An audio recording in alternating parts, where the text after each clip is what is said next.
Hello guys. आज की इस वीडियो में हम लोग देखेंगे निरक्षीय रेखा पर स्थित बिंदु पर विद्युत क्षेत्र की तीव्रता या फिर निरक्षीय स्थिति भी कहा जाता है इसको। ये काफ़ी इंपॉर्टेंट है, एग्जाम में कई बार पूछा गया है, तो आप लोग इसको थोड़ा ध्यान से देखिएगा। ठीक है, चलिए शुरू करते हैं। इसमें सबसे पहले हम लोग कोई डायपोल ले लेते हैं, द्विध्रुव ले लेते हैं। द्विध्रुव का मतलब होता है एक साइड जो होता है माइनस क्यू होता है, दूसरा साइड जो होता है वो प्लस क्यू होता है। ठीक है, अब यहाँ पर हम लोग इस द्विध्रुव पर इसके केंद्र से एक परपेंडिकुलर लाइन ले जाते हैं और एक बिंदु रखते हैं। इस बिंदु पर हम लोग टेस्टिंग चार्ज रखते हैं।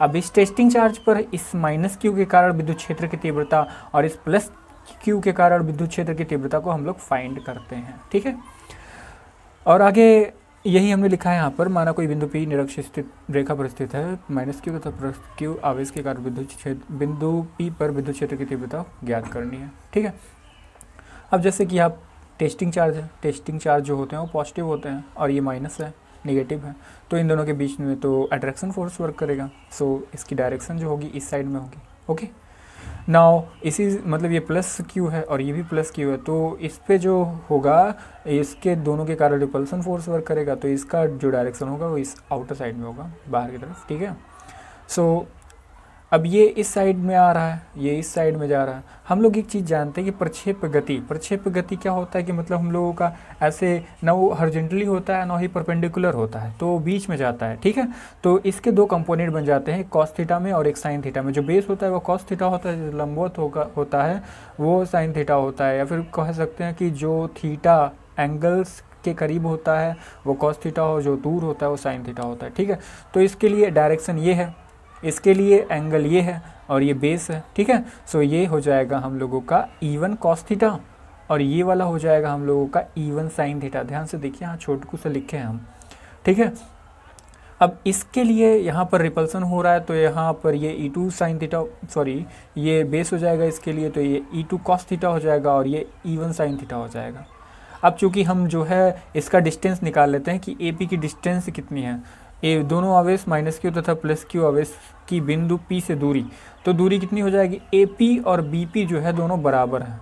अब बराबर हैं तो इसको हम लोग निकालते हैं, इसकी डिस्टेंस कितनी है, तो ये पाइथागोरस प्रमेय से होगा क्योंकि ये ट्रायंगल है। ठीक है, अब ट्रायंगल में यहाँ पर ये D है और ये R है।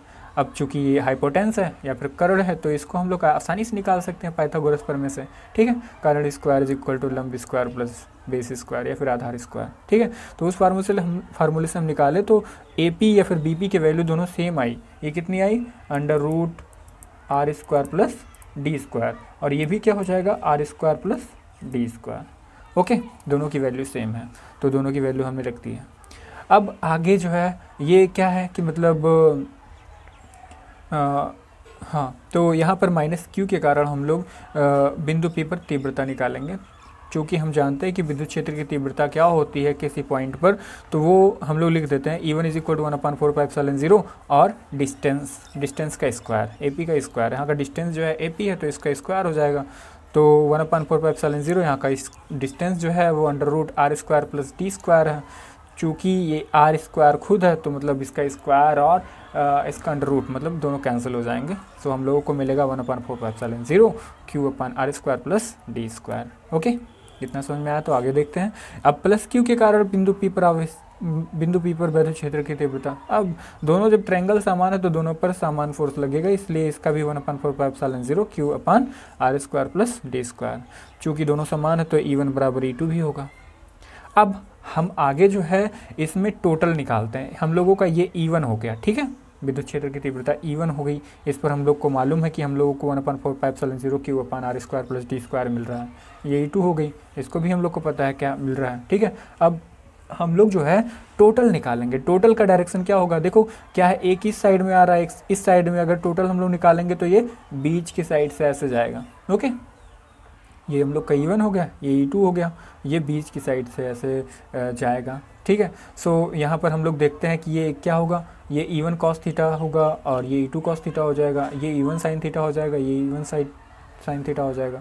चूँकि E1 sin थीटा और E2 sin theta both are equal but opposite, तो दोनों क्या हो जाएंगे, कैंसिल हो जाएंगे। तो हम लोग E1 और E2 sin थीटा का जो पोर्शन है उसको कैंसिल कर देते हैं। अब बचा हम लोगों के पास E1 cos theta E2 cos theta. अब हम लोग को टोटल निकालना है, तो टोटल हम लोग जानते हैं कैसे निकलता है, दोनों को ऐड करना पड़ेगा, ठीक है। तो हम लोग दोनों को ऐड कर लेते हैं, E is equal to E1 plus E2। तब हम लोग परिणामी विद्युत क्षेत्र की तीव्रता या फिर रिजल्टेंट विद्युत क्षेत्र की तीव्रता निकालते हैं। तो E1 की वैल्यू क्या है हम लोग को पता है, यहाँ पर जो है E1 cos थीटा है और यहाँ पर E2 cos थीटा है, तो दोनों को ऐड कर लेते हैं। और यहाँ पर ध्यान दीजिए कि मतलब हम लोग E1 is equal to E2 किए हैं, तो E2 बराबर भी E1 होगा, तो यहाँ पर E2 जो है हम लोग उसकी जगह पर E1 रख देते हैं, तो 2E1 cos थीटा हो जाएगा। अब इस एंगल में AOP, इस एंगल में हम लोग cos थीटा की वैल्यू निकालते हैं। cos थीटा बराबर क्या होता है, आपको लाल बटा कक्का तो याद ही होगा, लाल बटा कक्का मतलब LAL अपान KA, यहाँ पर LA मतलब आधार बटे कर्ण, ठीक है। तो ये बेस अपान हाइपोटेंस होता है, तो हम लोग जानते हैं कि बेस कितना है D है और हाइपोटेंस कितना है under root R square plus D square. तो हम लोग का cos थीटा कितना हो जाएगा, D upon under root R square plus D square, ठीक है। सो इसकी जगह पर हम लोग cos थीटा की जगह पर हम लोग इसको पुट कर देते हैं, तो पुट कर दिया। अब क्या है कि यहाँ पर E1 है, तो E1 की वैल्यू हम लोग को पता है क्या है, 1/4πε0 Q अपान R square plus D square. तो इसकी जगह पर हम लोग इसकी वैल्यू रख देते हैं, तो वैल्यू रख दिए, ये हम लोग को मिल गया। अब इसका जो पावर है देखते हैं ध्यान से, 1 है, ठीक है। अब इसका अंडर रूट है, मतलब 1/2 है। तो अगर हम लोग ध्यान से देखते हैं 1 प्लस, मतलब दोनों को ऐड करेंगे तो क्या होगा कि 1 + 1/2, ठीक है। 2 1 कम 2 और 2 1 3, ठीक है। 3/2 इसका जो पावर हो जाएगा वो कितना हो जाएगा, 3/2 हो जाएगा। और यहाँ पर बचेगा क्या, Q और D, ये 2 ही आगे, ठीक है, 2QD।